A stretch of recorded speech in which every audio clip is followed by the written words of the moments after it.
gathered here, gathered here in the mystery of the hour. Gathered here.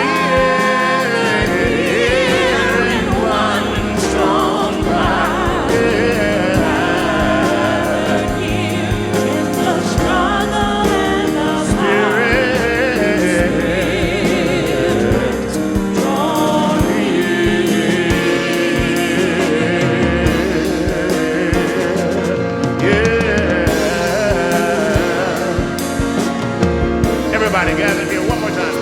Yeah. Gathered here in the mystery of the hour. Gathered here. Gathered here in one strong body. Gathered here in the struggle and the power. Spirit draw near.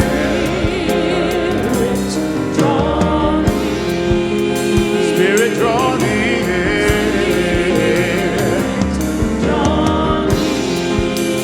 Spirit, draw near, Spirit, draw near.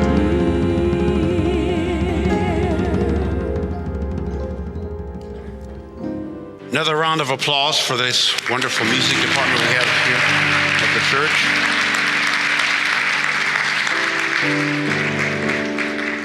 Got to have all expressions today, our youth, children, and the adult choirs combined. Beautiful.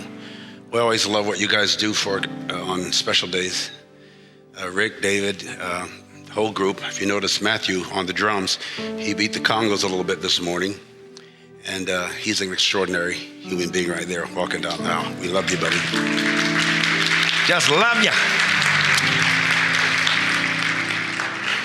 If you didn't hear Pastor Marlon's message this morning in the first service, which is at 10, you can get all of these sermons online later on because we archive them, but he was excellent as he always is. I was especially impressed today to hear what he had to say. Talked about his family, his daughter Layla and him going down south into Alabama to meet her parents. She's an adopted child. They took her right out of her mother's arms when she was an infant, the day she was born. She's now 10. And those of us here have watched that family grow together so beautifully. Her brother was singing with the choir this morning. And he talked about visiting the motel, Lorraine Motel in Memphis, Tennessee, where Dr. King was giving his last. He was just really greeting people and was shot and killed. 10 years prior to that, a black woman who had just gotten out of a mental hospital edged her way to the front of the line where he was doing a book signing and took a paper cutter out, or a envelope opener, and stabbed him just inches within his life. He spent time in the hospital. The doctor said had he even coughed or sneezed, he would have lost his life. And then 10 years later, it was taken with a gunshot. I was alive then, and as many of you were, most of our young people were not, but I remember where I was the night that, or the day actually, that JFK was killed. I was in the 5th grade, and I remember the alarm going off for the public address system, and they announced that the president had been assassinated. I didn't know what the word meant at that time. Later learned, of course, that day. I only liked Kennedy because my grandmother liked him. I remember driving along with her in the car one day, and they were making announcements on the radio and about the election, and I said to her, "Big Mama, who you voting for?" She couldn't even think of his name, but she saw his picture on a big billboard. She said, "I'm voting for him." So that meant I was voting for him, and God was voting for him, and everybody in the world was voting for Kennedy. So when he died, it was like my grandmother dying, and she did actually die just 2 months after he was killed. We watched his funeral together in her living room when she was dying with cancer. And then the next month I was at her funeral, and I remember thinking when we were watching his, what she might have been thinking, because she didn't say a lot. But I could feel the emotion. She had stood and watched dogs and firemen attack people in the South and hose the people down, the firemen's water, and she would stand there and go, sometimes with her apron on and a fork in her hand from frying chicken. And she never said a word, but we were taught not to curse or say anything unkind. She never did, but I could always tell when she didn't like something, she'd go, Even if we were driving down the street and she saw somebody dressed crazy, she'd go,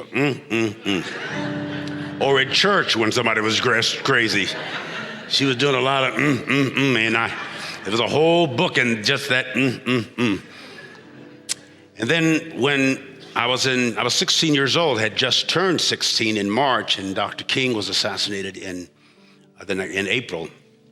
And I remember feeling so hopeless because I had actually preached against the Black Power movement, and I told the young holiness kids that I grew up with not to wear Levi's because that was worldly and carnal. And my brother had a pair on. In those days, you buy a pair of Levi's and you never washed them. You just ironed them, and they were foul smelling but cool looking. And I was so prudish in those days with my little holiness mentality. I thought we should fast and pray and trust God to change the world and not be socially active. I wasn't a civil rights activist. We thought those were for Baptist people because Dr. King. Yeah. And we knew Baptist folks wasn't going to heaven anyway because y'all wore makeup and stuff and you're still wearing it.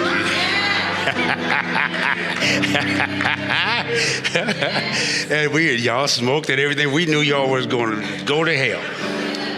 It's funny how you're brought up with certain presupposed notions and you carry them, even though I know a lot of that stuff was foolishness, but I still remember how severe and sincere those thoughts were. And my subject is what's so amazing about grace. Well, there's a lot of things amazing or surprising, unexpected about grace. I just mean favor, kindness, courteousness. How over the years I've become kinder and more friendly and more courteous. In my spirit, I've always been that way, but in my mind, I'm now kinder and I see things. What's amazing about the humanity of grace is that it can be expressed and experienced in and to every extreme polarity. Dr. Martin Luther King was the epitome of the expression of grace. John Newton, the author of the famous song, Amazing Grace, a slave owner, slave trader, most of his life, experienced an element of grace in a most profound, life-threatening, and supposedly life-changing way. The man who wrote Amazing Grace was a slave trader and owned his own ship when he was a young man. His mother had died when he was 10. His father was also a seaman, almost like a Marine, and very strict and regimented. John Newton was a very angry and non-compliant, rebellious kid. He had anger management problems all his life. He was drafted into the British Army, the equivalent of the Marines, and hated the living conditions on the ship. Foul toilets and the smell and the cold, and he did not like living there and went AWOL, the equivalent of AWOL, and was brought back to town, I think, and whipped like 6 lashes in front of a public audience. And he had rage. Later on, he bought his own ship after he worked for a slave trader, made a couple trips to Africa, and was especially mean to the slaves, but hated the abuse he received from the owner, the British white owner of the slave trade ship. John Newton just didn't like living and didn't like those who lived, from his father to his boss. And later on, he took a lot of that out on slaves. And many of you know the story that one night, not far from Ireland, offshore, a violent storm hit his ship, and it looked like the ship would go under. And he cried out to God for the first time in his life, if you let me survive this storm, I'll change my life. And ultimately, he did. He remembers waking up to the sound of seagulls, which meant they were close to land, because seagulls are not that far out from the land. And that's when he said, Amazing grace, how sweet the sound that I'm near land, that saved a wretch. He considered himself, he admitted himself to be wretched, something most of us think about ourselves from time to time, but would never put it in a song. And we would never say it openly or hear it openly unless somebody was expressing their opinion about us, and then we're ready to fight. But all of us wrestle with wretchedness, what we affiliate the term to mean. All of us feel less than or inadequate in some way. All of us have anger management issues. All of us have personalities out of order. I wouldn't say personality disorders, just personalities out of order. The anger gets ahead of the grace, and the fear gets ahead of the trust, and the jealousy gets ahead of the graciousness. And we wrestle when we experience what we would consider some sense of courtesy, even when we are courteous to ourselves, which is not often. Most of us are a lot harder on ourselves than other people we perceive to be hard on us. We wrestle with feelings of adequacy or inadequacy, self-worth or self-worth. Most of us love ourselves, but we generally don't like ourselves and don't know very many people who do, including our parents and siblings, and occasionally our friends. We don't really know how not to love ourselves. That's as natural as breathing.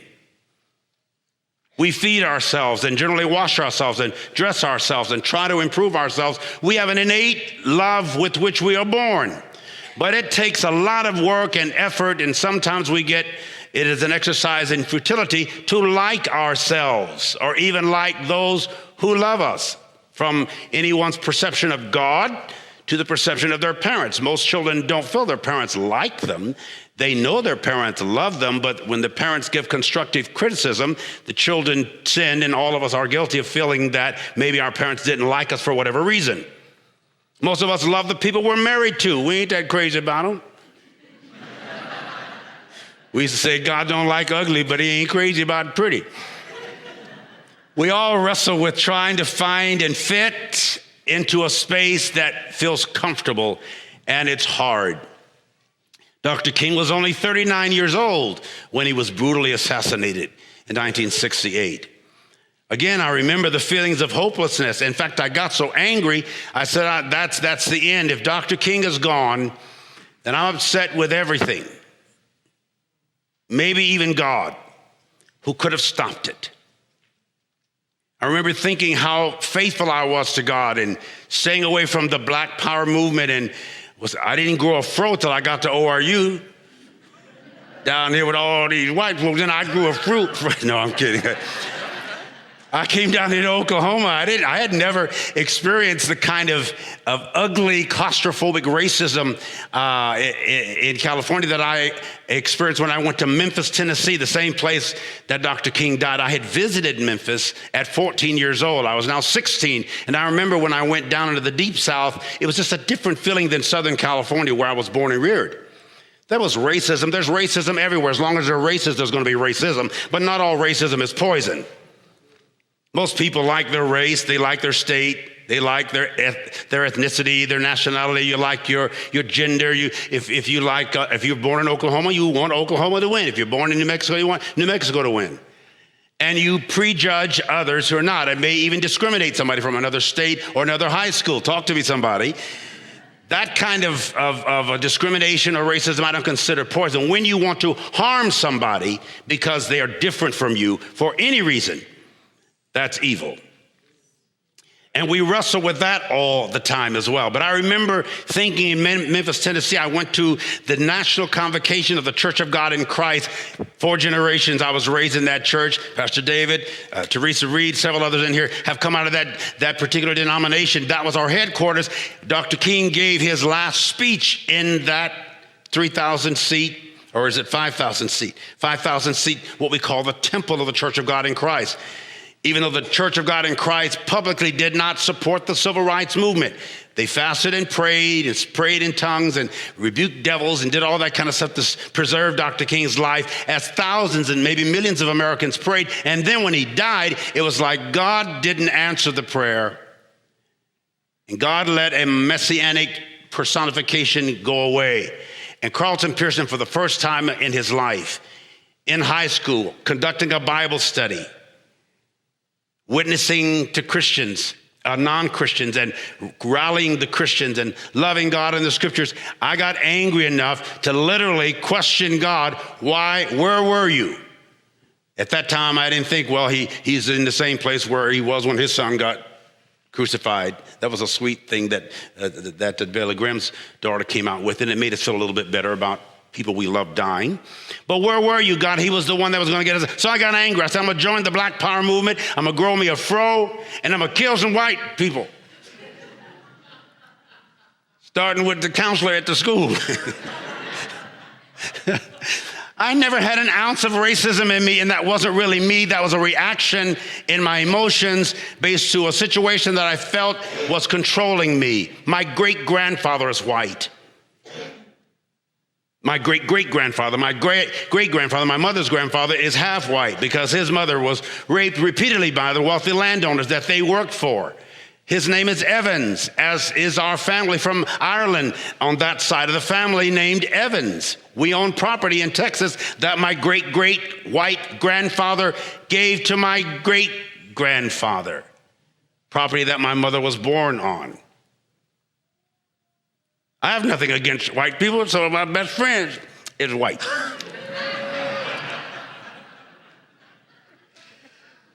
To some, grace is unmerited favor, and to others, it's enabling. It's empowering. Grace is a human faculty and a spiritual charisma. It's a gift. When the two virtues are combined harmoniously, is when it becomes truly amazing. We all have grace operating in us. Think of where you were if you were born in 1969. Think of the attitude you had. One of the things that's outstanding about All Souls Unitarian Church, and that I love most about it, it is the church, particularly being a predominantly non-ethnic denomination, certainly non-black. It is the most gracious when it comes to social justice and activism and civil rights and human rights and loving everybody and reaching out. There's probably not another predominantly non-ethnic church in this city that would give as much attention to Martin Luther King's birthday as All Souls. Probably not in this city. Probably not in the state. Not many in the region altogether. The emphasis that's placed, we're going to have a what do you call it? A float in the parade tomorrow. Been had one for years. This is a unique body. Dr. King would be very thrilled, very pleased that this is one of the churches, and there are many in America, that do come together ethnically and racially on Sunday mornings at 11 o'clock. This is not in every church the most prejudiced hour or discriminating hour or segregated hour in America. Thank God we're sitting near people, whether you're black or white or red or yellow or brown, tall or short, skinny or fluffy, gay, straight, bi, or tri. I always say, trying to have sex and can't. Whoever you are, you got a chance. We love everybody here, and we like everybody to love us here. Unique. I wrote down, in the interest of time, some of my favorite statements. If Dr. King was alive today, one of my favorite statements that I think he would say about today, we must accept infinite. No, that's not it. That's not the one I wanted to say. Yes, it is. I wrote two down. We must live together as brothers or perish together as fools. What's happening in Washington right now, what's happening with 800,000 government workers who will miss their second check next Tuesday.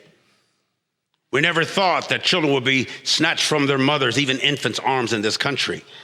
Not most responsible Americans would want border safety and border security. That's common on either north or south borders. But to engage in the kind of rhetoric and violence that we are to protect the borders when we're not really threatened with bombs is crossing the line.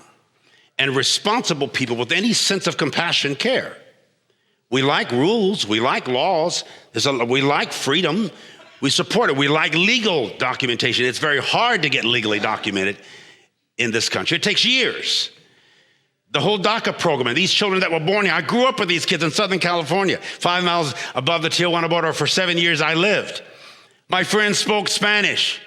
We learned to cuss in Spanish and fight, blacks and Hispanics. And later we became the best of friends. I've now preached many times all over the world in Spanish-speaking nations. I always speak in Spanish when I'm in a Spanish-speaking nation, even if I have to read the lecture. So I know the feelings and the pain, and I know what decent human beings try to get in here.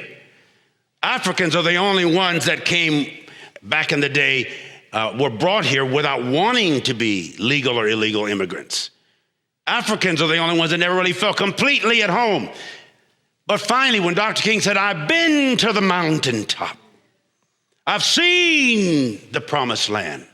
We've all been to that mountaintop in consciousness and in experience. When I saw people 100 years old, black folk, celebrating the first African-American president in history, something they never thought they'd see in their lifetime, and saw the tears trickling down their faces. That was a mountaintop experience for us, to see this elegant African-American couple, this actually integrated, partially white and black man named Saddam Hussein Obama become the president, elegant, sharp, dignified, smart. Barack Obama. What did I say? Saddam, the Lord rebuke, Satan, the Lord, what? Saddam, see, that's the wrong spirit. I meant to say Barak, which means blessing. Baruch in Hebrew. Barack Hussein Obama. There you go. I'm glad you noticed that. And when he became president, his elegant, gorgeous wife and his wonderful, remarkable young daughters, we saw them grow up, and they never shamed or embarrassed us as a country or as a culture, and our allies respected us. That was a high moment that Dr. King saw when he gave that dream. Talk to me, somebody. So another one of my favorite statements is, we must accept finite, that means limited or temporary, disappointment, but never lose infinite hope. We must accept this temporary disappointment of what we're experiencing in this country after having come so far and worked so hard and noticed so much progress. We still have a long way to go, and we still care. No responsible thinking American would oppose a U.S. border protection. But to cross the line the way we have, and both sides of Congress are wrestling, and people are suffering, and we're seeing tantrums played out by grown adults who are not missing one check, and who will not stand in a soup line or a sandwich line. What's happening to 800,000 Americans, government workers, is far worse than anything any illegal or legal immigrant would do to our country right now.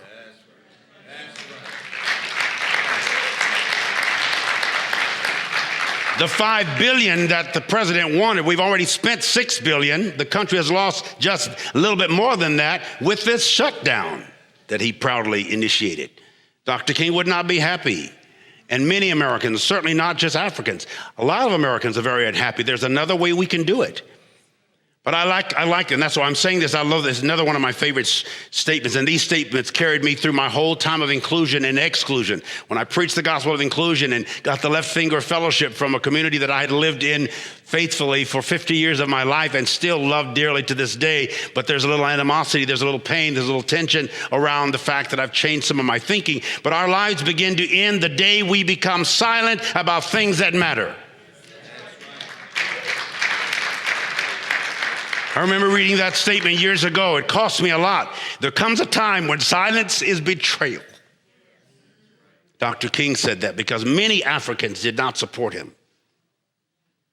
Many black people in this country thought he was rocking the boat.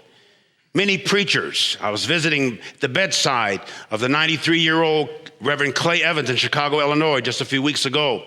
He's the only black church in Chicago that when Dr. King made his first trip there, refused to exclude him from his pulpit, opened up his pulpit and let Dr. King preach when the other black churches, Baptists or otherwise, refused because Mayor Daley didn't want it. And when Reverend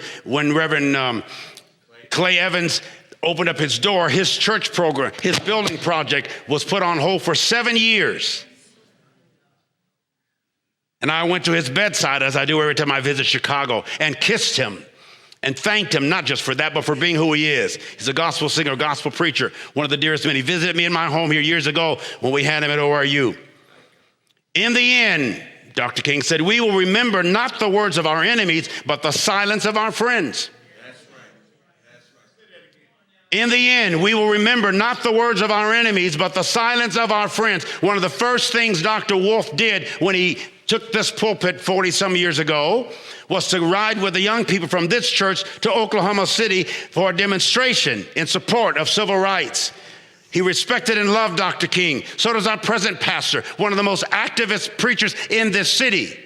When African American churches want a speaker to come and speak to some of the larger events, they call Marlon Lavenhart. He can address the issues in a way that is so affirming and healing for the culture. And when we build our church and put it just a few blocks from where Greenwood ends and the worst race massacre in American history occurred, we will be facing north, saluting the price that was paid and the lives that were lost. Right down in the middle of all of it in the East Village. That's the humanity of grace. I salute you, all souls. I salute your essence. I salute what we are becoming together. Now we're going to make a statement. Good God from glory. Now the whole world's going to have to see. We just getting started around here. There comes a time, and I'm almost finished, when one must take a position that is neither safe nor political, nor popular, Dr. King says, but he must take it because conscience tells him it is right. That is in his A Testament of Hope book and writings.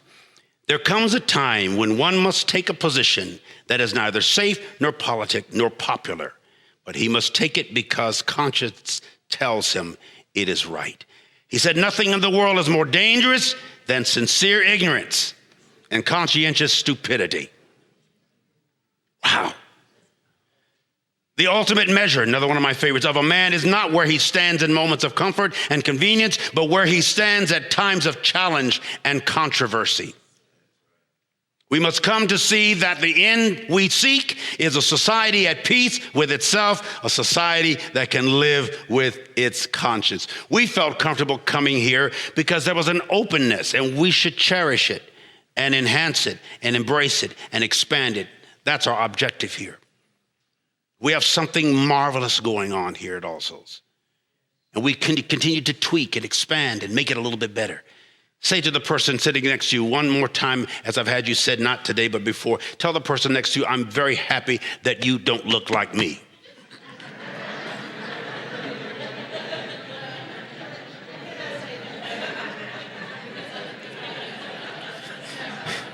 Carmen had to say to her mother, I look just like you. I ain't gonna say that. And you might say, while we're on the subject, I'm glad I don't look like you. I'm glad we're different. Say, I celebrate who you are. Say that, I celebrate. I salute. We're getting beyond toleration to celebration. As my sufferings I'm closing with this one. As my sufferings mounted, Dr. King said, I soon realized that there were two ways in which I could respond to my situation. Either to react with bitterness or seek to transform the suffering into a creative force. I decided to follow the latter course. That statement profoundly impacted my life when I was going through the worst part of the separation, some of which is still occurring. But this thing is so deeply embedded in my soul, the experience I've had with inclusion. We were very successful at having a largely integrated church founded by a man of color and maintained for almost 30 years. Our conference attracted people from all over the world. It was the most integrated conference, racially and culturally, of any conducted, especially by somebody out of Tulsa, a man of color. My uncle and aunt took a covered wagon from Boley all the way to San Diego, and were like homesteaders out there back in the 20s, right after the riot. And they were like Sooners from Oklahoma. The sooner they could put a fence around some property, they could own it. And they did. And I played on that little pig farm and saw my aunt with her little ashy hands taking eggs out of the chicken coop. She made clabber milk. Everything was made from scratch. I watched them slaughter hogs in the fall of every year. herd the chickens. They started the third of my denominational churches in a converted chicken coop for Sunday school classes out near Tijuana, Mexico. I have a lot of precious memories about living on this planet for 65 years. And always at this time of year, I think about Big Mama, who's been gone since '64, my grandmother. And how angry my brother and I were because we heard my grandparents tell us to say yes, ma'am, and no, ma'am, or yes, sir, and no, sir, to white people. We already did it to black, but we had to say it to white because they would hurt us if we didn't. That wasn't in California, but we saw that down south. And we didn't understand it. We said yes, sir, and yes, ma'am to people we respected, and that was all adults, regardless of the race. But my cousins had to say it, and we didn't understand it. And I remember the bitterness and the rage. It never fully engulfed me. My brother became very angry, to the point of some aspects of racism. I had to calm him down. Till he brought a couple of white girls home, and that changed. He wasn't racism then. So I've seen human spirit evolve and dissolve and revolve. Wrap your arms around yourself. And just remember the part of you that is racist, regardless of your race. Rethink why you have certain feelings about yourself and about other people that may be unkind. Before you think about why you like or dislike me or anyone else, start with why you like or dislike you. What do you tolerate about yourself, and what do you celebrate about yourself, and which do you do most, and why? I'm not working on love. I don't have a problem with love. I don't even have a problem with being loved. My greatest challenge at 65 years old and 66 in a few months is to like me and others I love. Liking your mom and dad, liking your siblings, liking your spouse, liking your children begins with liking yourself. Let's work on that. To me, that's grace. I think the epitome of grace experientially is to really like who you are. I don't know how to tell you how to do that. You got to find that path on your own. But if you seek it, you'll find it. Because what you want wants you. Because what you want really is you. You want the greatest, grandest experience of yourself that's possible. We salute this man, 39 years old. It seemed like he'd been around here a few times because he had such wisdom and maturity, Dr. King. John Newton ended up an ordained preacher who had a packed out church. He overgrew his church in the 1700s. He was a slave trader and a slave owner for almost 30 years after his experience of amazing grace. He just treated his slaves differently. But eventually he became an abolitionist. How are you evolving? I think you are. I think you're becoming, and I salute you for that. I bless you for that. I support you. We support you. You're on your way to the best experience of yourself that's possible. I'll see you when you get there. God bless and God be you.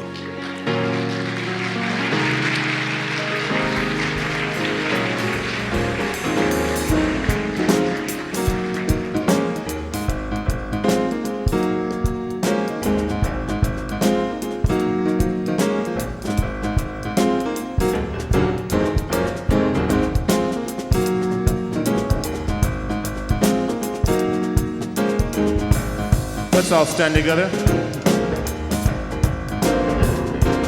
You're my brother, you're my sister, so take me by the hand. Together we will work until we're done. There's no foe that can defeat us when we're walking side by side. As long as there is love, will stand. You're my brother, you're my sister, so take me by the hand. Together we will work until we're done. There's no foe that can defeat us when we're walking side by side. As long as there is love, we will stand. Hey, we're so happy you're visiting with us online today. We love connecting with people all across the country and around the world, sharing our powerful message of love beyond belief. There's something new happening here. You can now join All Souls as a virtual member. Our virtual membership is designed for friends who live outside of Tulsa, Oklahoma, and who want to engage with All Souls in a meaningful way. You can be part of an expanding family, a global family really, wherever you are. If you live in Oklahoma, Ohio, or Orange County, California, Canada, or Cameroon. By becoming a virtual member, you'll be able to deepen your connections with members and friends here in Tulsa and with members wherever you are. Each week, you'll receive special All Souls content tailored for you, our virtual members. Virtual members have access to pastoral care, to personal prayers, and also receive invitations to exclusive web events. You can learn more, and if you're ready, you can become a virtual member today by visiting allsoulschurch.org/virtual membership. We're grateful our ministries are having a positive impact on your life, and we want to share the good news of love beyond belief with more and more people. So no matter what, we need your support to keep this ministry growing and thriving, so please consider making a gift today. You can do so by texting LOVEBB for Love Beyond Belief to 73256, or simply visit our website. You are a blessing in our lives. May you be blessed and be a blessing.